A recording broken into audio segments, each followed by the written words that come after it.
To all. The next session, I am going to do that. Select sky. Sky. You can select it.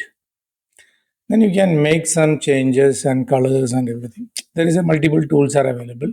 So we here I am looking for image adjustment levels. So shortcut is Control L. I want to change the midtone. Automatically it will change. Highlight also you can see what is the changes you made. You can see that. Again, I can say Control B, or you can say image adjustments, uh, brightness and contrast. Oh, sorry. This also you can do the adjustments. Image adjustments, color balance. That is Control B. So I can give some different color shades and everything you can give here. And another one is Control M. That is called curve.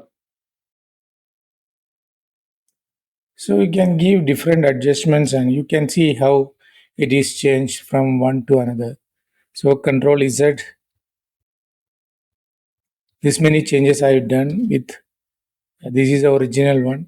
This many changes I made with this. Okay, the last one I'll change color balance, I'll change it. And I'm changing Control M. Some curves. Okay, so you can get a best results through this. And if anywhere is a jagged edges, you can use through the blur tool. And this is a very good exercise. You can do that. Thank you for watching. I'll upload the same file. You can also explore it.